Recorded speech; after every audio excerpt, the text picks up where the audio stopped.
아멘. 오늘 2025년 주의 첫날 둘째 주가 되네요. 벌써 시간이 금방 가버리는 것처럼 느껴지고 좀 있으면 또 구정이 오게 되어지고 그러다 보면 1월달이 금방 가버리게 되어지죠. 시간이 늘 나도 모르게 빨리 흘러간다라는 것을 느낍니다. 그래서 이 시간을 우리가 소중히 여기고 그 주어진 시간에 주님의 영광을 위해서 살아가는 저와 여러분들이 되었으면 좋겠습니다. 오늘은 요한복음 16장 13절에 있는 말씀을 통해서 이보다 좋은 가이드는 없다라는 제목으로 말씀을 드리고자 합니다. 가이드 그러면 우리가 딱 떠오르는 그런 생각들이 있을 거예요. 특히 우리가 단체 여행을 특히 외국으로 떠나가게 되어지면 반드시 가이드를 우리가 데리고 다닙니다. 근데 사실 우리가 가이드를 데리고 다니는 것이 아니라 가이드가 우리를 인도해서 다니는 거죠. 근데 그 가이드에 따라서 여행이 재미가 있을 수도 있고 재미가 없을 수도 있어요. 망치는 그런 여행이 될 수도 있습니다. 나쁜 가이드는 이제 대충 여행을 시키고 꼭 물건을 사게 하는 그런 곳으로 인도하는 가이드가 있어요. 그래서 어느 정도 커미션을 챙기는 그런 사람들이 있습니다. 그러니까 패키지에다가 넣을 때도 있고 안 넣을 때도 있고, 근데 넣게 되어지면 따로 이제 보너스 같은 그 돈을 안 주는 경우가 있고, 아니면 아예 돈을 미리 주고 그런 곳에 안 가게 하는 그런 패키지도 있더라고요. 근데 어떤 가이드는 참 재미나게 설명도 잘해주는 사람도 있습니다. 설명도 어떤 농담도 조크도 넣기도 하고 또 역사적인 것을 잘 설명해 주는 그런 가이드도 있어요. 이제 그러다 보면 그런 가이드와 같이 다니게 되어지면 너무나 재밌고 즐겁고 또 가고 싶은 그런 생각이 들 때가 많습니다. 근데 우리가 그렇게 좋은 가이드를 만나는 것이 중요하다라고 하는 생각들을 하게 되어지죠. 오늘도 내용에 요한복음 16장 13절에도 진리의 성령님이 나오는데요. 그 성령님이 이제 인도하신다. 근데 그 인도라는 단어가 이제 가이드라고 하는 부분이 되거든요. 우리를 어디로 어떻게 인도하는가, 그런 말씀을 오늘 전하려고 합니다. 그래서 오늘 가이드라고 하는 인도라는 이 단어를 생각하시면서 말씀을 듣고 따라오셨으면 좋겠고, 또 오늘 왜 이런 말씀을 드리냐면 올 한 해를 우리가 살아가는 데 있어서 우리는 내가 계획해서 내가 걷는 것처럼 생각하지만 그렇지는 않습니다. 물론 그렇다 할지라도 주님께서 자신의 뜻을 이루시도록 해야 되는 거죠. 우리는 아무리 계획을 세울지라도 주께서 뜻을 이루신다라고 하는 말씀이 있기 때문에 우리는 그 말씀에 따라 살아가야 되는 거잖아요. 그럼에도 불구하고 우리는 내 뜻이 이루어지기를 바라면서 사는 경우가 너무도 많습니다. 그래서 내가 나를 인도하는 경우가 너무도 많죠. 근데 우리 그리스도인들은 그런 것이 아니다라고 하는 부분을 말씀을 드리려고 하는 것입니다. 그래서 올 한 해 동안에 지금 이제 두 번째 주가 되고 있지만 계속해서 모든 그 시간들이 매 순간 주님의 인도함을 받고 나가는 저와 여러분들의 삶이 되어야 되지 않는가 해서 오늘 이 말씀을 드리려고 하는 것입니다. 먼저 우리가 좀 생각해 볼 바가 있는데요. 잘못된 것들이 너무도 기독교 안에 교회 안에 들어오고 있기 때문에 이런 말씀들을 자주 드립니다.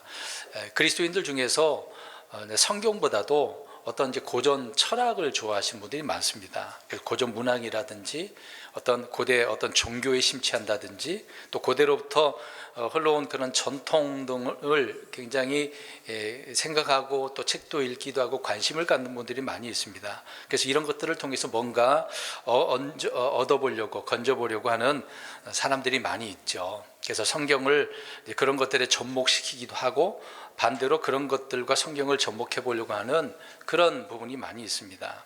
그런데 우리는 그런 부분에 있어서 속지 말아야 된다라고 하는 것이거든요.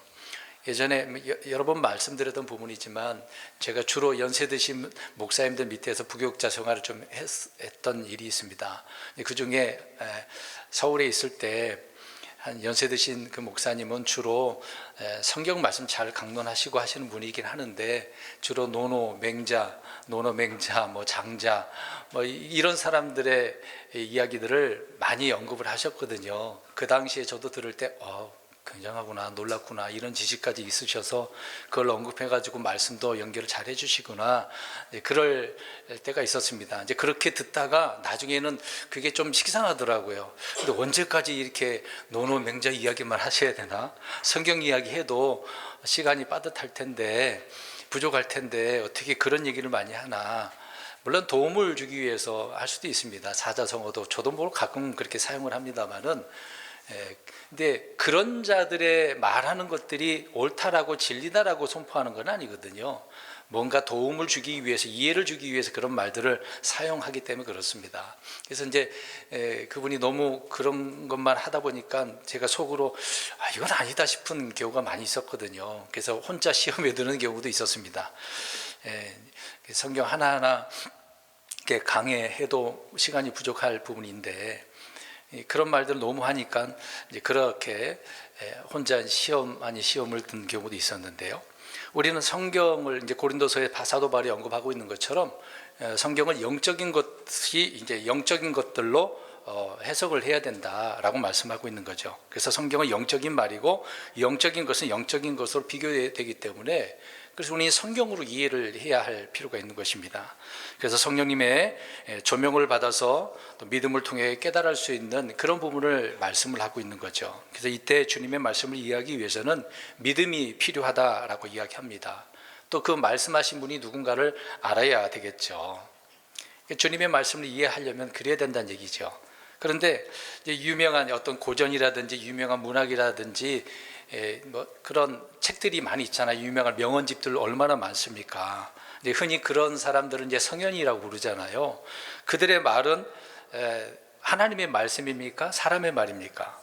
사람의 말이잖아요. 구분을 해도 누구나 다 그렇게 알 수 있습니다. 근데 사람의 말을, 그런 사람의 말은 이제 깨닫기 위해서 우리는 거듭난 그런 영이 필요하지는 않잖아요. 우리가 변화된 그렇게 필요하지 않습니다. 성령님의 도우심도 필요하지도 않고, 만약에 이 성현들의 말들을 깨우침을 받으려면 어떻게 하면 될까요? 그냥 그 책을 아니 그들의 말을 이해하려면 어떻게 해야 되냐고요? 듣고 배우고 읽으면 되는 거거든요. 공부하면 깨달을 수 있어요. 근데 하나님의 말씀은, 그들의 말 가지고 하나님의 말씀을 깨달을 수 있을까요? 없습니다. 하나님의 말씀을 깨닫는 자는 거듭나야 돼. 거듭난 영이 있어야 돼요. 하나님의 말씀을 통해서 깨달을 수 있단 말입니다. 세상에 사람들이 유명한 말로 깨달을 수는 없거든요. 하나님은 그렇게 말씀을 해놓고 있습니다. 그래서 우리는 공자나 석가의 말을 공부할 때 공자나 석가를 알고 믿어야 할 필요는 없는 거잖아요. 죽은 공자의 영이나 석가의 영의 그 인도를 받아서 사는 것도 아니지 않습니까? 우리는 그리스도인이기 때문에 성령님을 통해서 거듭나고 또 성령님을 통해서 주님의 말씀을 깨닫게 되어지는 거죠.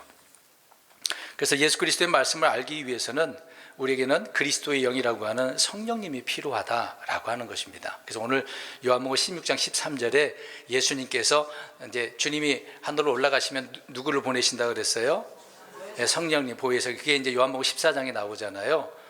이제 마음에 근심하지 말라. 왜 그러냐면 주님이 자꾸 떠난다고 하니까, 죽으시고 하늘로 올라가신다라고 하니까 제자들이 막 근심을 했단 말이죠. 그러니까 그것을 아시고, 야, 근심하지 마, 걱정하지 마, 내가 가면 성령님을 보내줄 거야, 보혜사 위로자를 보낼 거야, 그분이 오시면 그분이 인도해 줄 거다라고 말씀을 하고 있는 거죠. 그래서 우리 그리스도인들은 석가, 공자, 유명한 그런 것이 중요한 게 아니다라고 하는 거죠. 근데 그런 거를 좋아하는 분들이 너무도 많다라고 하는 것입니다. 이제 그런 이유는 앞에서 말씀드린 것처럼 그런 말을 쓰면 굉장히 유식해 보이잖아요. 뭔가 많이 아는 사람처럼 보이니까. 그래서 이제 많은 목사님들이 강단에서 유명한 격언집, 명언집들을 언급을 합니다. 누군가 이런 말을 했다. 근데 그 말은 누구 말이라고요? 사람의 말이라고요. 근데 그것에 사람들은 많은 감동을 얻어요. 주님의 말씀에 감동을 받는 게 아니라 유명한 사람들이 이런 말을 했다라고 할 때, 야, 그렇구나, 막 그렇게 생각하는 분들이 너무도 많아요. 혹시 여기 계신 분들이 그런 분들이 계실지는 모르겠습니다.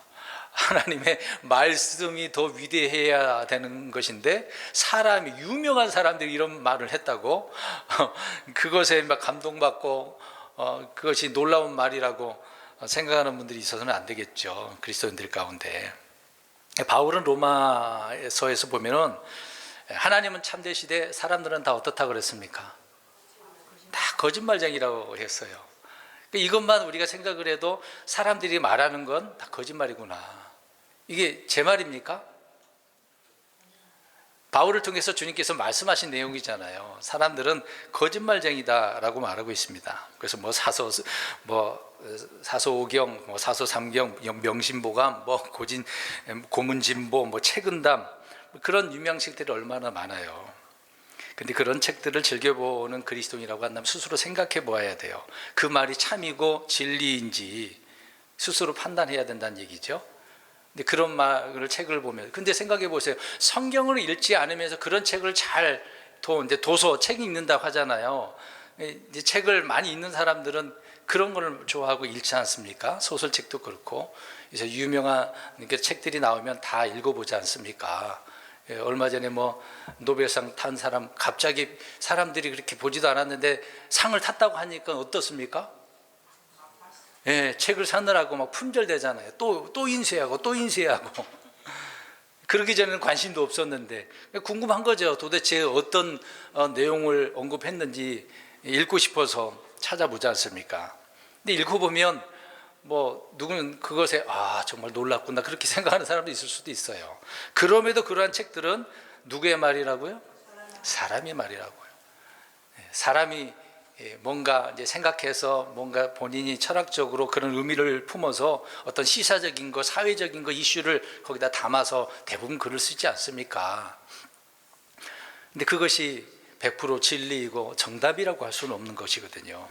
그래서 우리 그리스도인이라고 한다면 성경을 통해서 판단을 잘 해야 된다. 그래서 우리가 알아야 될 것은 교회 강단에서 이런 어떤 고전적인 철학이라든지 문학이라든지 유명한 격언집이라든지 그런 걸 사용해서는 안 됩니다. 그런 말들을 통해서 많은 사람들이 속이기 때문에 그래요. 이건 제 말이 아닙니다. 우리 성경 보겠습니다. 로마서 16장 18절. 순전한 자들의 마음을 속이는 자들이라고 이야기하고 있어요. 로마서 16장 18절 보시기 바랍니다. 우리 그리스도인들은 늘 조심해야 됩니다. 그렇다고 이렇게 말하니까 그럼 세상 책들을 읽지 말라라고 하는 것인가? 이렇게 생각하면 안 돼요.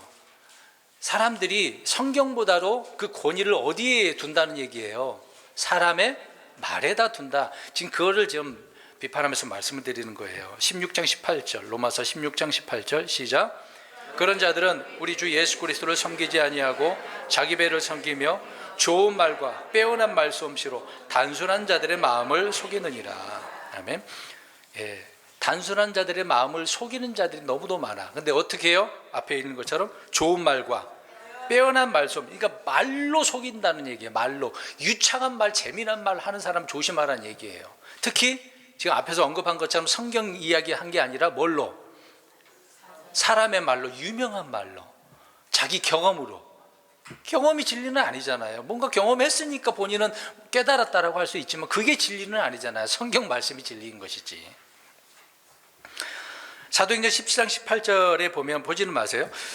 그리스의 철학자들이 있었어요. 거기에 보면 에피쿠로스 학파가 있고 스토아 학파가 있거든요. 그리스 철학자들이 너무 그 당시에 많았었습니다. 헬라 철학이라고 하잖아요. 헬레니즘 그렇게 표현하는데 이런 철학자들이 바울이 복음을 선포를 하고 있어요. 이 복음을 선포하는 바울을 향해서 이 말쟁이가 무슨 말을 하려느냐라고 이야기합니다. 그러니까 바울을 향하여 저 말쟁이라고 철학자들이 이야기를 해요. 그럼 보겠습니다. 그러면 바울과 철학자들이 있는데 누가 말쟁이들일까요? 솔직히 말해서 철학자들이 말쟁이거든요. 철학자들은 늘 막 의문을 품어. 그랬는가? 창세기 3장에서 뱀이 말을 하잖아요. 여자에게 갖고 하나님의 말씀을 인용을 하면서 정말 참으로 그렇게 말씀하더냐 이런 식으로 철학자들은 그렇게 나가거든요. 근데 유튜브에도 보면 썸네일을 앞에 딱 첫 장면이 올라오잖아요. 거기에 대부분 그런 문구들을 많이 써요. 왜 그러냐면 굉장히 그런 문구가 사람들에게 끌리게 하고 클릭하게 만드니까. 들어가 보면은 영 아니거든요. 그 잘잘법 조심하라고 제가 얘기했지 않습니까? 예수님이 정말 살아 계셨나? 뭐 부활하셨나? 이런 문구들을 집어넣고서 관심을 많이 주게 하잖아요. 그런 철학자들을 조심해야 됩니다. 성경은 그리스도인들이 이런 철학이나 종교 사상에 대해서 어떻게 이해하고 판단해야 될지를 그만 우리가 읽은 구절에서 말씀하고 있습니다. 사람들이 좋은 말과 빼어난 말솜씨로 단순한 자들을 어떻게 한다고요? 속인다니까요. 분명히 이렇게 말씀하고 있습니다. 속이니까 조심하라는 얘기예요. 이런 말을 하는 자들을 늘 우리는 조심을 해야 됩니다. 근데 많은 사람들이 나는 그런 동양 고전을 즐겨 읽고 좋아합니다. 소설을 좋아합니다. 여러분, 공자, 맹자를 읽는다라고 하는 사람들 정말 조심해야 됩니다. 이들 문제 때문에 조선시대가 어떻게 됐습니까?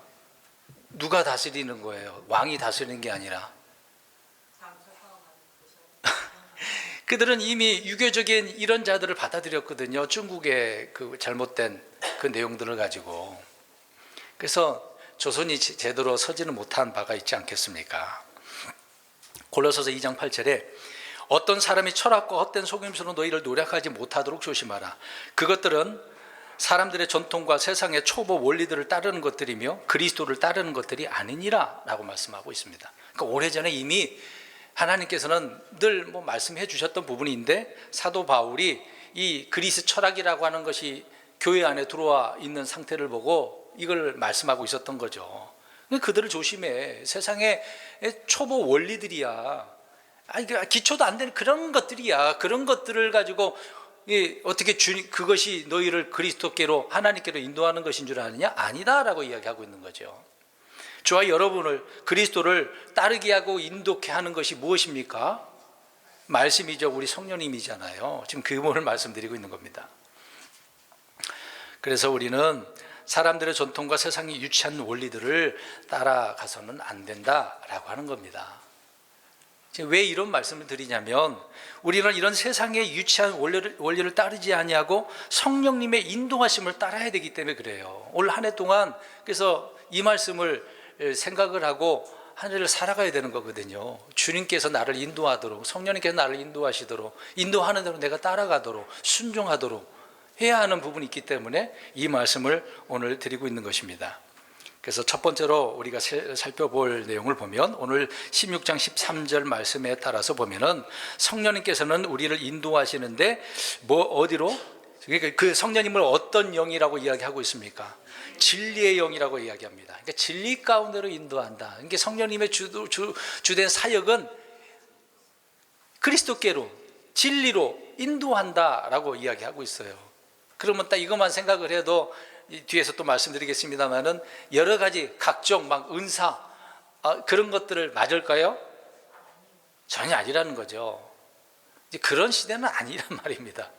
지금은 진리의 문제, 성경 문제, 믿음의 문제거든요. 그러니까 성령님을 통해서 우리를 그리스도께로 진리 가운데로 인도하는 그 인도하심을 우리가 따라가야 되는 것인데 그걸 거부하고 앞에서 말씀드린 것처럼 성경이 아니고 사람의 말에 귀를 기울이고 있다는 얘기죠. 말쟁이들의 말에 막 귀를 기울여서 재밌죠. TV 그런 거 자주 나오잖아요. 여러 가지 어떤 일상적인 거, 사회적인 거, 가정생활이라든지 그거 막 주고받고 하면서 대화를 이야기하고 대화하면서 문제를 해결해 나가려고 하잖아요. 다 잘못됐다고 이야기하는 건 아니지만 그것이 저와 여러분을 진리 가운데로 인도한다고요? 아니다라고 지금 말씀을 드리고 있는 겁니다. 조심하자라고 하는 거죠. 왜요? 그들은 그런 말로 어떻게 하기 때문에? 속이기 때문에. 속인다고요. 내게 긍정적으로 받아들여져요. 심리적으로 어떤 상담학적으로 그렇구나 문제가 해결될 것처럼 보이죠. 근데 실제 문제는 해결되지는 않습니다. 주님의 말씀을 통해서 변화받지 않는 이상은 그게 어려운 거거든요. 성령님은 진리로 성도들을 인도하시는 하나님이시고 말씀의 빛으로 인도하시는 하나님이십니다. 주 하나님은 양들을 인도하시는 목자처럼 우리의 믿음의 여정과 또 순례길을 인도하시고 소원의 항구로, 원하는 항구로 열망하는 항구로, 소망의 항구로 인도하시는 그런 분이다라고 말씀을 하고 있는 것입니다. 뭐 질문 한번 던져보면, 우리 예수 그리스도께서 저와 여러분을 위해서 대신 죽으셨죠. 왜 죽으셨습니까? 그냥 단순히 우리 생각하기로는 내 죄를 용서해 주시고 구원하시기 위한 것이다라고 생각을 합니다. 우리 베드로전서 3장 18절 가서 보겠습니다. 우리는 하나님의 말씀이 다양하게 언급한 부분을 이해를 해야 되겠죠. 베드로전서 3장 18절입니다. 오늘 본문의 말씀을 이해시키기 위해서 이 구절을 찾아 읽고 있는 겁니다. 베드로전서 3장 18절 시작. 그리스도께서도 죄들로 인해 한 번 고담 받으사 위로운 자로서 불의한 자들을 대신하셨으니 이것은 그분께서 육체 안에서 죽임을 당하셨으나 성령에 의해 살아나셔서 우리를 하나님께 데려가려. 금방 제가 질문 던졌죠. 왜 죽으셨냐고요. 왜 고난받고 왜 죽으셨냐고요. 저와 여러분을 하나님께로 어떻게 하기 위해서? 데려가려고. 그래서 죽으셨다. 그러니까 죄인들을 하나님께로 인도하는 일을 주께서 이렇게 죽음을 통해서 마치셨다라고 이야기하고 있는 거잖아요. 근데 사실상 죄인들을 주님 아버지 하나님께로 인도한다는 게 쉬운 일입니까? 우리가 말로 이제 복음을 선포하잖아요. 쉬워요. 선포할 때마다 다 옵니까? 거의 안 오죠. 거의 안 와요. 근데 그런 자를 향해서 특히 이제 듣지 못하는 자들에게 소귀의 경읽기라고 이제 그런 표현도 하지만 귀가 먹는 그런 사람들에게 듣지도 못하는 자들에게 소리를 치면서 야 이리 와 우리 예수님 이렇게 말을 해도 알아먹습니까? 모르죠. 듣지 못하는데 어떻게 해요? 그래서 독사의 자식들아라는 말이 나오는 거죠. 왜 그런 표현을 하는 겁니까? 독사의 자식들은 듣지 못해요. 왜요? 왜? 독사가 없어요. 못 들어요. 없어요. 못 듣는단 말입니다. 이거 못 들으니까 뭘 깨닫겠어요. 오지도 못하는 거죠. 우리 양을 한번 생각해 보겠습니다. 양이 스스로 내가 오늘 어느 초장에 가서 먹어야 되겠다. 내일은 어느 물가로 가서 마셔야 되겠다. 그런 계획을 할까요? 양이. 그럼 그런 계획을 누가 합니까? 목자가 하죠. 목자가 하죠. 그래서 양은 늘 목자의 인도함을 받을 수밖에 없어요. 저와 여러분 주님의 양입니까? 양이 아닙니까? 양이잖아요. 거듭난 자는 다 주님의 양이죠. 그래서 거듭난 그리스도인들은 양들은 주님께서 우리의 목자시니까 우리를 푸른 풀밭으로 물가로 인도하심을 받아야 되는 거죠. 그래서 주님은 우리를 인도해 주실 성령님에 대해서 오늘 본문 16장 13절 다시 한번 읽겠습니다. 시작. 그러나 그분 곧 진리의 영께서 오시면 너희를 모든 진리 가운데로 인도하시리니 그분은 스스로 말씀하지 아니하시고 무엇이든지 자기가 듣는 것만을 말씀하시며 앞으로 일어난 일들을 너희에게 보이시리라. 말씀 그대로입니다. 성령님은 우리가 육신의 장막에서 사는 동안에 하나님의 뜻을 우리에게 제시해 주시고 진리 가운데로 인도해 주시는 하나님이라는 거죠. 그런데 신비주의자들은 어떻습니까? 성령님의 그 인도와 계시를 받는 그런 신비한 방법을 늘 추구하잖아요. 늘 환상을 보려고 환청이라고 하잖아요. 뭔가 들었다고 하지 않습니까? 어떤 꿈이나 직통 계시 등을 받는 것으로 믿어요. 그렇게 받는 것이 성령으로부터 받은 것인 줄 그렇게 생각을 한단 말입니다. 근데 거의 그런 게 아니라 누가 그렇게 해줄까요? 성령님이 아니라 마귀죠. 마귀가 그렇게 하는 거예요. 근데 사람들은 속고 있다는 얘기입니다. 그래서 어떤 분들은 천사들을 봤다, 영들을 봤다, 뭐 빛을 봤다, 초자연적인 그런 현상을 경험했던 분들이 너무도 많아요. 근데 그런 이야기를 들어보면 성경하고 일치가 되어집니까? 거의 아니거든요. 성령님은 어떻게 성도들을 인도하시는지 알겠습니까? 매일 매순간 우리를 진리로 말씀으로 인도한다라고 말씀을 하고 있는 것입니다. 우리가 주님 앞에 올라가는 그 순간까지 우리 주님은 성령님을 통해서 매일매일 하루 매 순간 동행하시면서 길잡이 역할을 하시는 거죠. 여러분 출애굽 과정을 우리가 생각해 보면 됩니다. 이제 그와 같이라고 생각하면 안 되겠죠. 40년 동안 이스라엘 백성들을 인도하는 것이 뭐였어요? 하늘에 떠 있는 거, 구름 기둥과 불 기둥으로 아침과 저녁에 그렇게 인도하시잖아요. 근데 그렇게 인도하시는데 어떨 때는 바로 떠서 이렇게 인도하시기도 하고 오랫동안 머물기도 하고 그런 식으로 인도하셨단 말입니다. 주님께서 이스라엘 백성들을 그렇게 인도하셨어요. 그러나 오늘날 이런 식으로 하나님께서 인도하실까요? 우리 눈에 구름 기둥과 불 기둥 보여줘서 그렇게 하실까요? 제사장들의 이제 가슴판에 우림과 둠밈이 있는데 뭐 불빛이 들어오잖아요. 참과 거짓으로 딱 불이 들어오잖아요. 그렇게 하시냐고요? 이제 사실 그것이 우리 마음 속에 있는 뭐라고 이야기하고 있습니까?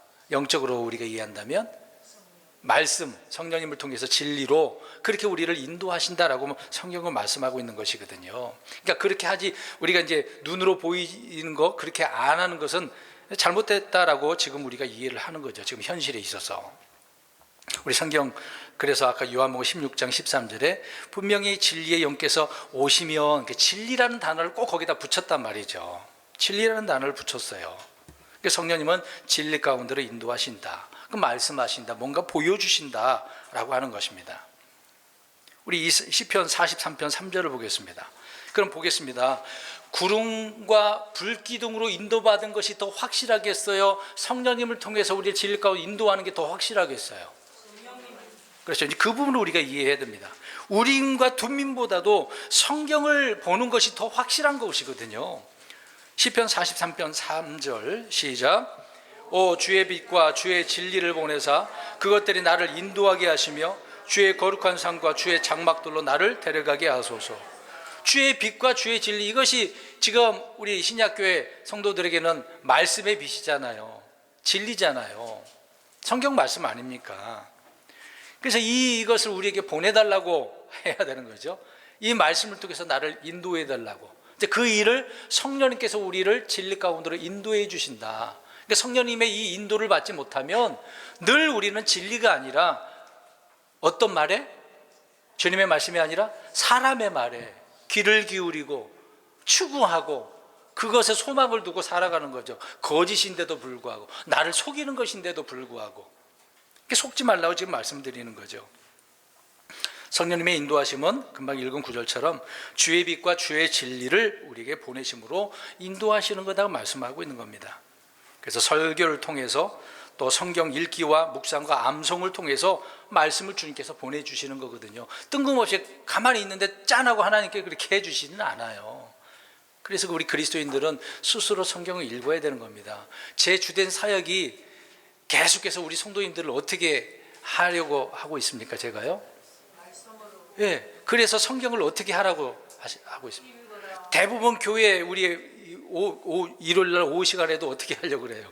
성경을 읽게 하려고, 스스로 읽게 하려고, 이런 의도를 가지고 제가 하고 있는 것이거든요. 우리 성도님들이 얼마나 이것을 이해하실지는 모르겠습니다. 그런데 주님께서 심판하시고 벌을 주실 때는요, 잘 보세요. 우리를 선하게 말씀을 그렇게 하시는데 말씀을 안 들어, 거부를 내. 그러면 하나님께서 뭔가 징계하시거나 이스라엘 표현한다면 그들을 심판하시는 부분이 있겠지 않습니까? 그래서 심판하시고 벌을 주실 때는, 징계하실 때는 악한 자들의 그 자들의 입을 통해서 하나님께서 말을 하세요. 좋은 말을 하는 게 아니라, 이제 나쁜 말을, 너 그러다 정신 차려, 그런 말을 하는 게 아니라 더 나쁜 말을, 그들의 빼어난 말솜씨로 유혹하게 만드는 말들을 하게 하신다라고 하는 것입니다. 그래서 이런 진리를 가장해서 이런 말들을 함으로 인해 막 혼란에 빠지게 만드는 것이거든요. 근데 눈치를 못 채요, 사람들은. 조심해야 될 필요성이 있는 거죠. 우리가 성경을 보면 알 수 있지 않습니까? 주님께서 악한 영들을 보내가지고 그를 심판하게 하는 이유도, 말씀도 있지 않습니까? 그래서 마귀들의 교리를 쫓도록 그렇게 해서 하나님은 심판하시게 하시거든요. 그래서 늘 조심하셔야 돼요. 두 번째로 성령님께서는 물론 진리이지만 시편 25편 5절에 보면 같은 내용의 부분이겠습니다만 말씀을 통해서 인도하신다. 25편 5절에 주의 진리로 나를 인도하시고 나를 가르치소서. 주께서는 내 구원의 하나님이시니이다. 내가 종일 주를 기다리이다 라고 말씀하고 있습니다. 그러니까 진리, 말씀을 우리에게 보내주시고 인도하시고 가르쳐 주신다. 다시 말씀드려서 그래서 성경이 그래서 중요한 겁니다. 이 말씀이 그래서 내 말이 영이요 라고 했잖아요. 영의 말씀이 있지 않습니까? 그러니까 성령은 성경으로만 인도한다. 그걸 지금 말씀드리려고 하는 거예요. 성령님께서 성경 가지고 우리를 인도하는 거지. 만약에 보세요, 여기 보세요. 성령님께서 유명한 저 공자의, 야, 공자가 이런 말을 했더라? 여러분, 이 상상이 갑니까? 성령님께서 그렇게 하실 분이냐고요?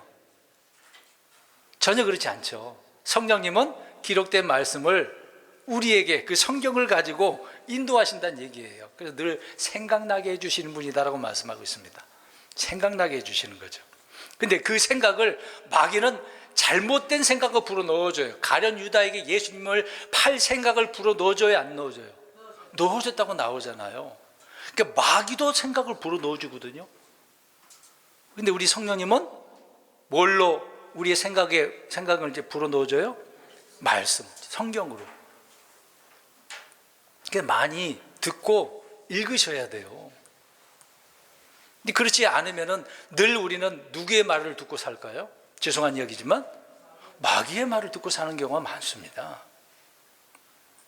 그래서 우리 성령님은 말씀으로 분명한 길을 보여주시고 충만한 기쁨으로 이끌어 주신다라고 말하고 있습니다. 그런데 성령님께서 진리의 말씀이 아닌 표적이나 여러 가지 사건을 통해서 이끌어준다? 그러면 우리가 성장할 수 있을까요? 믿음의 사람이라고 할 수 있겠습니까? 믿음은 하나님의 말씀을 통해서만 자라난다고 이야기하고 있어요. 하나님의 말씀이 없으면 자라날 수가 없어요. 성장할 수가 없습니다. 그래서 베드로 사도도 순수한 말씀에 뭐라고 표현하고 있습니까? 젖. 아기가 순수한 어머니의 젖을 먹어야 건강하게 자라나는 것처럼 주님의 말씀도 순수한 말씀이어야 돼요. 그런 말씀을 통해서만 자라날 수 있어요. 건강하게. 거짓말을 하고 부정직한 자들은 결코 하나님의 말씀을 받지 못합니다. 늘 그래서 순수해야 되고 정직해야 되고 우리에게는 두 마음 가져서는 안 돼요. 선한 마음으로 말씀을 받지 않고 삐딱한 마음을 지닌 자들은 항상 불의에 동조하고 거슬리는 영과 어떤 반역의 영에 휩싸일 수 있는 거죠. 그래서 늘 불만이 많아. 늘 삐딱한 생각을 갖는 거예요. 어떻게 저럴 수가 있어? 왜 내 생각은 이런데 왜 다른 생각 말을 하지? 이런 마음이 많은 거죠. 그런 문제가 있다고 한다면 마음과 귀에 할례를 받아야 되는 거죠. 잘못된 것을 고쳐야 되는 부분 아니겠습니까? 그래서 주님께서 들을 수 있는 귀를 주시고 깨닫는 마음을 주시기를 늘 구해야 한다라고 하는 것입니다. 그 다음에 세 번째로는 성령님께서 저와 여러분의 마음을 인도하신다고 말하고 있습니다. 우리 스가랴서 7장 12절 한번 보세요. 중요한 것은 마음이거든요. 우리가 행동하기 전에 먼저 생각하는 부분이 있지 않습니까? 말보다 마음이 앞서고 마음이 닫히게 되어지면 말씀이 들어오지 않아요. 그렇기 때문에 말씀이 마음에 들어오지 않으면 인도를 받을 수가 없어요. 스가랴서 7장 12절입니다. 스가랴 구약에 있어요. 스가랴 7장 12절 시작. 참으로 그들이 자기 마음을 금강석같이 만들어 율법과 또 군대들의 주가 이전에 대언 자들을 통해 자신의 영으로 보낸 말들을 듣지 아니하려 하였으므로 큰 진도 군대들의 주로부터 나왔느니라. 아멘. 이제 보세요. 백성들이 마음을 어떻게 해버렸어요? 금강석이 얼마나 단단합니까? 엄청 단단하잖아요. 그러니까 마음을 그렇게 굳혔다는 얘기죠. 하나님께서는 자신의 영을 통해서 대언자를 통해 이제 말씀을 보내줬어요. 인도하려고, 저들을 바르게 인도하려고. 그랬는데 마음을 그렇게 해버렸으니 아예 받아들이지 않겠다 그런 얘기잖아요. 어느 정도 좀 부드러워졌으면 얼마나 좋겠습니까? 근데 부드러운 게 아니라 아예 어떻다고요? 금강석같이 완전히 단단한 거예요. 열지를 못하는 거죠. 주님께서도 못 들어가. 뭔 말을 해도 영의 말씀, 능력의 말씀인데도 불구하고 그 안에 못 들어가. 그래서 마음의 문제라는 거죠. 근데 그 마음을 지금 누가 인도한다? 성령님께서 지금 이 인도함을 가이드 하신다고, 가이드. 그 성령님께서 우리 마음을 인도한대요. 그래서 성령님의 인도함을 받기 위해서는 말씀을 듣고 받고 깨닫고 간직하고 믿고 순종하는 마음이 먼저다라고 하는 겁니다. 올 한 해 동안 주님의 뜻대로 또 복된 삶을, 우리 또 표어까지 있잖아요. 모자라지 아니하는 균등의 원리로 풍성하게 하라. 그럼 풍성하게 하기 위해서 내가 그냥 우리 한 달에 한 번씩 우리가 지금 계획한 것이 있는데 그 내기만 하면 풍성하게 될 것 같아요? 어떻습니까? 저번 주에 그런 말씀을 전했는데 그렇게 하기만 하면 풍성하게 되는 거구나. 자, 그렇게 생각하시는 분 손 들어보세요. 없죠? 그렇게 되려면 지금 누구의 인도를 받아야 된다고 말씀드리는 거예요. 성령님의 인도를 받아야 된다고요. 그런데 그 성령님 우리의 마음도 그렇게 인도해 주셔야 된다고요. 그래서 마음이 먼저다. 성령님의 인도하심을 받고 싶다면 자신의 마음을 바르게 해달라고 늘 구해야죠. 올바른 마음을 갖게 해달라고. 삐딱한 마음 말고, 틀어진 마음 말고. 바른 마음이 되어지면 그래서 기도도 바른 기도를 하게 되어지는 거죠. 바른 경배, 바른 찬양, 바른 감사가 나오는 거예요. 이게 마음이 삐딱하면 올바르지가 않게 되어지는 거죠. 기도도 늘 막 불만과 불평이 섞여서 막 하게 되어지고, 저주의 기도도 하게 되어지고, 마음의 문제가 잘못됐으니까 그러는 거죠. 데살로니가 후서 3장 5절 보겠습니다. 살후 데살로니가 후서 3장 5절 보겠습니다. 데살로니가 후서 3장 5절 읽겠습니다. 시작. 주께서 너희 마음을 인도하사 하나님을 사랑하게 하고 또 인내하며 그리스도를 기다리게 하시기를 원하노라. 자, 마음이 인도되어지면 하나님을 사랑하게 돼. 또 인내하게 되어져. 또 그리스도를 어떻게 하게 된다고요? 기다려. 흔들리지 않는 거죠. 마음이 중요한 거죠. 마음이. 이 마지막 때 마음가짐이 정말 중요한 겁니다. 그래서 성령님께서 인도하신 그 마음은 그냥 쭉 읽어드릴게요. 찾지는 않겠습니다. 정직하고 선한 마음, 온전한 겸손의 마음, 상냥한 마음, 단일한 마음, 순수한 마음, 진실한 마음, 두려워하는 마음, 신뢰하는 마음, 주를 두려워하고 주를 신뢰하는 이런 마음이 있어야 된대요. 이제 그런 마음으로 하나님 나를 인도해 주세요. 성령님 인도해 주세요. 그렇게 주님께 구해야 되는 거죠. 그렇게 기도했는데 하나님께서, 성령님께서 인도 안 해주겠습니까? 인도해 주시죠. 그 다음에 네 번째로 하나님께서는 목자를 통해서 우리를 먹이고 인도해 주신다라고 이야기하고 있습니다. 주님은 목자들에게 그래서 자신의 영을 두어서 양떼들을 먹이고 인도하도록 하셨다라고 말씀하고 있습니다. 성령님의 인도하심은 이렇게 목자를 통해서 이루어지는 것, 이건 성경적으로 말씀하고 있는 거죠. 예수님이 참 목자장이시고 또 많은 목자들이 하나님께서 보내주신 그 양들을 좋은 꼴, 살찐 꼴을 먹여서 인도하게 하셨다라고 이야기를 하고 있는 것입니다.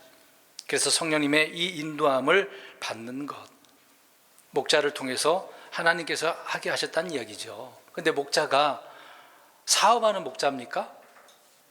사업의 전문가도 아니고 저와 여러분들의 삶을 책임져 줄 수 있는 그런 자도 아닌데 인도하는 자다라고 이야기하고 있습니다. 목자도 이제 가이드 역할을 하는 거죠. 그렇게 사람들은 또 질문을 가지면서 어떻게 인도할 수가 있어요? 라고 생각할 수도 있어요. 그러나 목자는 영적 원칙을 제시해 주기 때문에 그렇습니다. 오늘 이 시간 저와 여러분의 성도님들에게 지금 제시를 하고 있는 거예요. 영적인 말씀을 통해서 우리가 이렇게 인도함을 받아야 된다고 지금 제가 말씀을 전하고 있는 거잖아요. 여러분, 사람들은 누구나 인도자를 찾고 있습니다. 진로를 어떤 결정을 할 때 그 진로를 인도해 주시는, 고등학생들은 진로를 누구하고 상담하나요? 담임 선생님하고. 또 부모하고도 하겠죠. 배우자를 선택할 때, 이사를 할 때, 어떤 사업을 하기 위해서 종목을 선택할 때 면밀히 검토하고 고민하기도 하고 어떻게 해야 될지 누군가를 찾아서 상담을 받는 경우가 많지 않습니까? 그래서 그리스도인이라고 한다면 이런 문제로 늘 고민을 하고 누구를 찾아가는 경우가 많죠. 자녀들이 어디로 가야 될지도 고민되고 또 교회도 어디로 가야 될지 고민하는 분들도 있고, 자, 그런 선택과 결정의 과정에서 늘 인도받기를 원하고 있는 거죠. 말씀의 인도, 성령님의 인도하심을 받아야 우리가 살아가야 되는 것이, 그게 올바른 것인데, 근데 그렇지 않는 경우가 많다는 얘기죠. 근데 실제적인 문제 앞에서는 자신들이 결정해야 하네요. 자기가 결정하지 않습니까? 하나님의 뜻을 구하긴 하는데 결정적인 게 딱 결론을 짓기 위해서는 본인이 결정하잖아요. 누가 그렇게 얘기해요. 주님의 뜻이 무엇인지만 알면, 확실히 알기만 하면 그대로 따르겠습니다. 여러분 어떨까요? 여러분 혹시 이렇게 생각하는 분들 있으신가요? 주님의 뜻인지를 알면 따르겠습니다. 그런 말들을 해야 안 해요? 하잖아요. 근데 알 수 있어요? 그렇게 기도했는데 하나님이 그래 이것이 뜻이야, 잘 생각했어, 그렇게 하고 인도하시냐고요? 뒤에 누가 오셨나요? 자, 그래서 많은 분들이 그렇게 얘기를 합니다. 근데 이 사람의 말 속에는 하나님의 뜻을 절대로 확실히 순종할 수 없다라고 하는 그런 전제를 깔고 지금 그렇게 하는 거거든요. 여러분들이 주님의 뜻을 확실히 분명하게 확신할 수 없다라고 하는 그런 불신을 가지고 당당하게 그렇게 하나님 앞에 기도하는 경우가 얼마나 많습니까? 하나님의 뜻만 알면 됩니다. 누구의 입에서도 보세요, 이제 그런 결정을 할 때 성경을 읽고 하겠습니다, 읽어서 결정했습니다, 그런 말은 거의 안 해요. 어떻게 답변을 해요? 기도해보고 결정했습니다 라고 합니다. 근데 대부분 그 기도가 어떤 의미일까요? 스스로가 어떻게 해놓고 결정한 거죠? 본인이 정해놓고, 본인이 해놓고. 그러니까 기도를 하기 전이나 한 후나 어차피 변동사항이 없어요. 왜요? 이미 내가 정해놨잖아요. 발람이 그런 사람이잖아요. 하나님 가지 말라 그랬어. 근데 어때요? 본인이 이미 가기로 결정해놓고서 짐 싸놓고서 하나님 가야 돼요, 말아야 돼요? 이미 다 보따리 쌌잖아요. 혹시 우리가 그러지는 않습니까? 보따리 싸놓고 하나님 앞에 하나님 이렇게 해주세요. 올 한 해 그렇게 인도받으면 안 된다고요. 이미 마음속에서는 자신의 뜻이 정해졌고, 기도는 자신의 결정을 합리화하는 하나의 어떤, 우리 주사가 심리적으로 불안하면 그 사람에게 무슨 주사를 놓죠? 안정제. 기도가 막 진정제, 안정제처럼. 그런 식으로 해서는 안 되죠. 본인들이 잘 정해놓고서.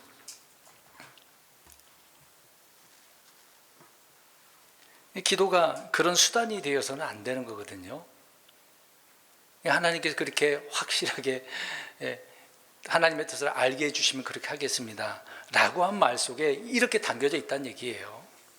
간단한 예로 교회에서 이제 회의를 할 때, 이제 우리 교회는 그나마 그런 일이 없어서 다행이고 감사한 일인데, 교회 회의 때 보면은 알 수가 있습니다. 회의하게 되어지면 우리가 어떤 일을 교회에서 하나님의 일을 하기 위해서 회의도 하잖아요. 근데 그 자리에서 어떻게 합니까? 이미 우리는 무엇을 하겠다라고 정해놓고 하나님께 기도를 하죠. 어떻게 해달라고요? 그대로 하게 해달라고 기도하잖아요. 그런 일이 벌어집니다. 누군가 성경에 이런 말씀이 있으니까 이대로 합시다 그러면 두말할 필요는 없는 건데, 그렇게 하지 않고 회의 때 우리는 이렇게 하겠습니다 라고. 근데 저번주에 우리는 올 한 해 표를 균등의 원리로 풍성하게 하라는 말씀이 있는데, 이건 제가 물론 올 한 해 동안 제가 표로 삼았으니까 그렇지만 성경에 이미 있어요, 없어요? 있었던 거를 이렇게 우리 합시다, 실천해 봅시다 해서 한 거잖아요. 근데 회의 때 우리 성도님들에게 어떤 제 계획을 이렇게 해놓고 이렇게 합시다 그러면 올바른 것입니까? 아니, 그건 옳지 않은 거죠. 그러니까 우리는 회의 때 보면 대부분 그렇거든요. 이미 정해놓고 하나님 이대로 해 주십시오 하는 식으로. 우리의 기도도 그렇다는 얘기예요. 우리의 삶이 그렇다는 얘기예요. 우리는 모든 계획과 결정에서 먼저 말씀을 읽고 찾아야 되는데 그렇지는 않죠. 대부분 좋은 계획, 좋은 방식, 좋은 방법, 어떤 기술적인 어떤 정보를 추구한 거죠. 주님의 방법이 무엇인가? 모두가 기도해서 마음을 거기다 쏟고 인도해 달라고 해야 되는데 그렇지 않는 경우 무작정 형통케 해달라고. 작년에도 성공, 형통 그런 내용의 설교를 한 적 있습니다. 기억나실 거예요. 그런 말씀을 들으셨을 때 그 순간 하나님 무조건 잘 되게 해주세요. 내가 이런 계획이 있으니까 무조건 이루어주세요. 그랬다면 틀린 거예요. 잘못 생각하신 겁니다. 만약에 그렇게 되려면 누구의 인도를 받아야 돼요? 성령님의 인도. 근데 그것이 이게 내 뜻인가 주님의 뜻인가를 판단 기준의 말씀을 통해서 우리가 판단해서 기도하고 나아가야 되는 거죠. 그렇지만 대부분 주님이 내가 무엇을 사업을 하기 위해서 내 사업의 조력자로만 생각을 하는 거예요. 하나님 도와주세요. 이렇게 하면 잘 되게 해주면 하나님 더 헌금도 열심히 하고 일을 더 열심히 다니고 그러겠습니다. 이제 그런 식으로 우리 신앙생활 하지 말자는 얘기예요. 생각을 올바르게 하기 위해서 이 말씀을 지금 드리고 있는 겁니다. 성령님의 인도하심의 가장 중요한 점은 주님이 계신 그 위치에 두어야 되는 거거든요. 그러니까 결정권자가 누가 되어야 하는가, 그게 중요한 거예요. 그 결정권자의 위치가 대부분 누가 있어요? 내가 있는 거잖아요. 근데 누가 거기에 있어야 된다고요? 우리 주님이, 성령님이 거기 계셔야 되는 거죠. 주님이 나의 모든 것에 결정을 내리는 결정권자가 되어야 된다는 얘기입니다. 우리가 알아서 계획을 짜고 주님의 결재를 기다리거나 통고하는 식으로 해서는 안 된다, 그 얘기입니다. 다만 우리는 순종할 따름인 거죠. 주님께서 결정하셨으니까 그렇게 따라가는 거죠. 사도 바울이 오래전에 이런 말씀들로 경험한 말씀이고 만나를 통해서 그 균등의 원리를 깨닫고 말씀을 선포한 거 아닙니까? 그렇게 하라고. 그래서 풍성해졌다고. 그 말씀에 지금 저와 여러분은 어떻게 해야 되는 거예요? 순종할 따름인 거죠. 그러면 그 다음에 우리는 우리의 일을, 순종한 일을 했지만 그 다음에 이루시는 일은 누가 하시는 거죠? 주님이 하시는 거거든요. 그래서 우리는 성령님의 인도하심을 받아야 되는 거예요. 우리 아브라함을 한번 보겠습니다. 아브라함이 원래 어디에 있었어요? 갈대아 우르에서 있었잖아요. 그런 자를 하나님께서 불러내셔서 어디로 인도하셨습니까? 가나안으로. 야곱도 마찬가지로 이제 도망갔지만 얼마나 고생을 많이 했습니까, 사실상. 근데 모든 인생의 길을 주님께서 인도하셨다라고 파라오 앞에서 고백도 한 바가 있지 않습니까? 요셉도 마찬가지죠. 요셉도 형들에 의해서 팔려갔고 노예가 됐고 누명 써서 감옥 생활까지 했는데, 그럼에도 그 요셉을 누가 인도하셨어요? 주님이 인도하셨잖아요. 때로는 요나처럼 주님의 말씀을 거부하는 자도 있을 수도 있어요. 기도원처럼 하나님 앞에 막 시험하는 자도 있어요. 주님께서 말씀하셨는데 정말 그런가 확인하고 싶어서 막 하나님을 시험하는 사람도 있어요. 입답처럼 경솔하게 소원하는 경우도 있거든요. 그럼에도 주님이 우리의 인도자가 되어주신다는 사실, 이걸 믿는다는 것이 가장 먼저가 아니겠습니까?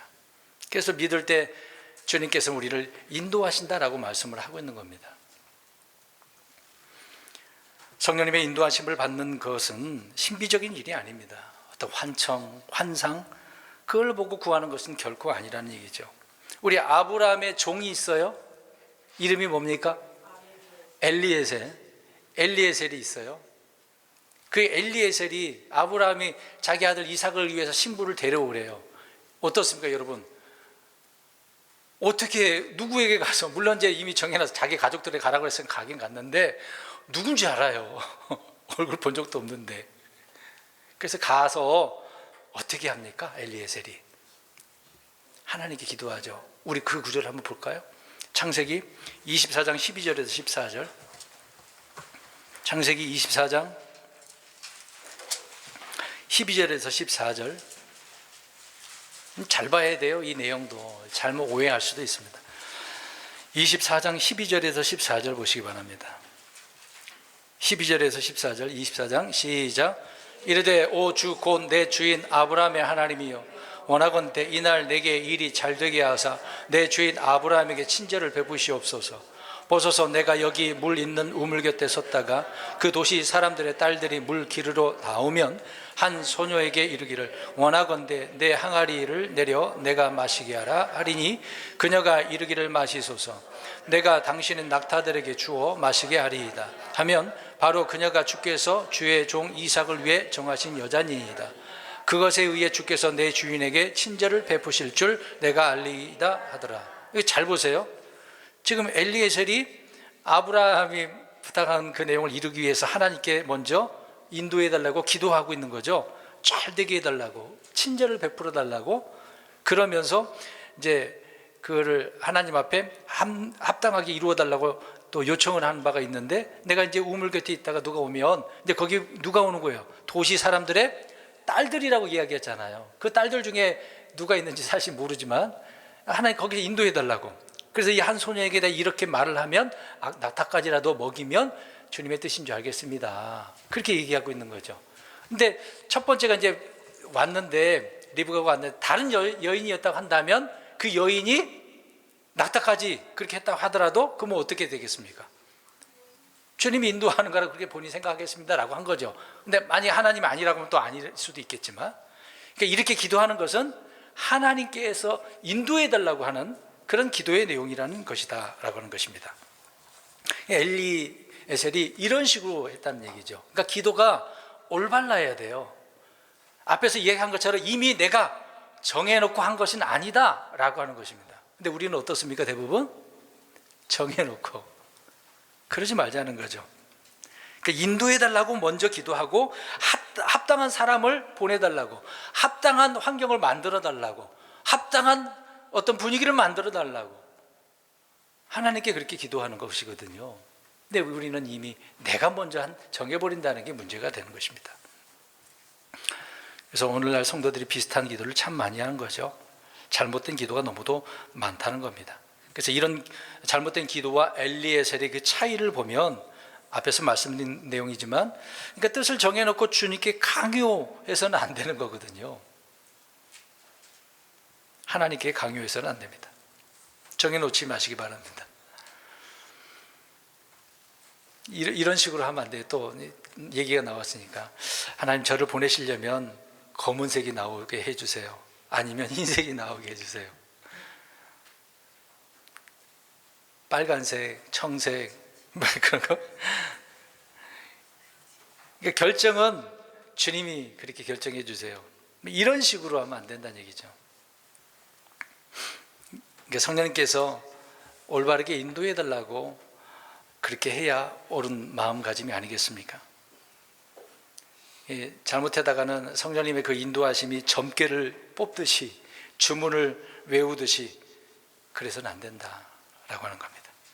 내가 미리 정한 어떤 기준의 그 충족이냐 부족이냐, 그걸로 결정을 해서도 안 된다는 얘기죠. 항상 주도권은 누구에게 있는 것입니까? 주님, 결정권자는 주님이시니까요. 기도하는 사람에게 있는 게 아닙니다. 근데 우리는 대부분 내가 기도하는 사람이니까 결정을 해놓고 하나님 해달라고 하니, 하나님께서 보실 때 이거 어떻게 해야 되는 거야? 너가 이미 결정을 한 거 아니냐, 네가 이루어라, 그렇게 하시지. 그럼 하나님 할 것이 없잖아요. 본인이 다 결정해놨는데 누가 일을 해야 됩니까? 아니, 본인이 자기가 결정해놨고 했으니 본인이 일을 해야 되는 거죠. 하나님 일을 할 수 없는 상황이 되어버리는 것입니다. 그러니까 인도자는 주님이시지 내가 이렇게 저렇게 해달라고 하는 것은 아니다라고 하는 것입니다. 우리는 주사위를 던져서 결정하듯이 해서는 결코 안 되는 겁니다.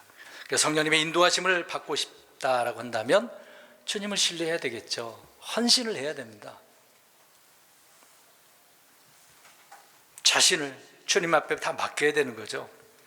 여러분, 맡긴다라고 하는 의미를 이렇게 한번 생각해 보세요. 낭떠러지예요. 낭떠러지인데 그 절벽으로 내 몸을 던진다, 그런 생각을 한번 해보시기 바랍니다. 절벽에 내 몸을 던지면 어떻게 됩니까? 죽잖아요. 얼마나 위험합니까? 이제 그런 상황에 지금 주님 앞에 맡기는 거예요. 절벽에 이게서 나의 몸을 던진다고 하니까 실제적으로 우리가 이렇게 던지면 하나님께서 봐주실 것이다, 그런 생각하지 말고 그런 상황을 보자고요. 정말 위험한 상황인데 주님께 맡기는 거, 그런 위험 속에서도 주님께서 나를 인도하실 거다라고 하는 그런 마음, 믿음, 지금 이역을 말씀드리는 겁니다. 그래서 기록된 말씀을 통해서 주님을 믿고 하나님의 성품을 믿고 나를 인도하겠다라고 하는 그런 부분, 그런 믿음을 가진다면 주님께서 우리를, 야 그래, 내가 너를 안고 가겠다, 업고 가겠다, 뛰어가겠다, 그러시지 않겠습니까? 그렇게 하나님께서 인도해 주신다고 하는데 우리는 그런 인도를 받고 싶지 않아서 본인이 앞장서서 나가는 경우가 많은 거죠.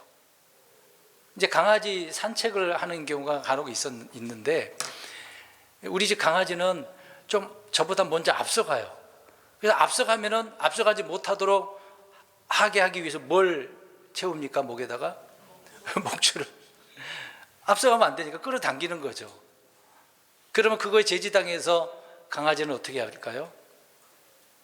멈칫하는 거죠. 그 주인 한번 쳐다보고. 이게 제대로 훈련 받으면 항상 주인을 쳐다보면서 걷고 이렇게 하거든요. 근데 이런 훈련을 받지 못하는 강아지는 늘 어떻습니까? 누가 먼저 가려고 그래? 자기가 먼저 쭉 달려가는 거죠. 훈련 받지 못하면 그러는 거예요. 성령님의 인도를 받지 못한 자들은 늘 성령님이 먼저 가시는 게 아니라 누가 먼저요? 내가 먼저 가는 거거든요. 그렇게 가면 실패하게 되어집니다. 풍성하게 살 수가 없어요. 우리 107편, 시편 107편 30절, 이제 마지막 구절입니다. 한번 보시겠습니다. 그래서 우리 마음이 원하는 그 소원의 항구로 주님 인도해 주십시오 라고 해야 되는 거예요. 올 한 해도 이런 인도하심이 있기 원합니다 라고 해야 되는 겁니다. 107편 30절 107편 30절입니다. 시작. 파도들이 조용함으로 그때 그들이 즐거워하나니 이렇게 그분께서 그들이 원하는 항구로 그들을 데려가시는도다. 아멘. 이게 무슨 말일까요?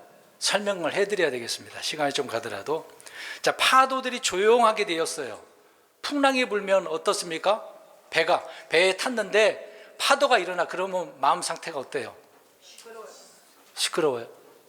불안하고 막 괴롭고 이제 죽을 것 같다, 막 위험하잖아요. 제자들이 그렇잖아요. 풍랑이 일었을 때 주님은 주무시고 계시니까 어때요? 안 그러면 죽을 것 같으니까. 근데 조용하게 됐어, 파도가. 그러면 어떻습니까? 평안이 임하는 거예요. 즐거워하게 되는 거죠. 그래서 그들이 원하는 항구로 그들을 데려가시는도다. 주님께서 데려간다라고 하잖아요. 그러면 이게 무슨 말이냐면 안전하게, 이제 파도가 잔잔해져서 우리가 원하는 저 항구로 가야 되는 거잖아요. 나는 저 항구로 안전하게 가고 싶잖아요. 그렇게 누가 인도해 주신다고요? 우리 주님이. 불안하지만 우리 미래가 확실합니까? 불확실합니까? 불확실하죠. 올해 어떤 일이 벌어질지 어떻게 알아요? 지금 걱정될 일들이 얼마나 많습니까? 많은 어려움이 있잖아요. 이 나라가 어떻게 흘러갈지 불확실성이 있지 않습니까? 그럼에도 불구하고 저의 여러분들이 불안하고 파도가 일어나는 이런 환경에서 하나님 정말 안전하게, 포근하게, 즐겁게, 기쁘게 저 한국까지, 우리의 원하는, 주께서 원하시는 그 한국까지, 우리가 원하는 한국까지 인도하게 해 주십시오. 그렇게 기도해서 그렇게 가야 되지 않겠습니까? 주님은 기쁨과 즐거움으로 우리 인생의 길잡이가 되어주시기를 원하고 계십니다. 우리 마음은 기쁨으로 언제든지 주님을 따라갈 수가 있는 거죠.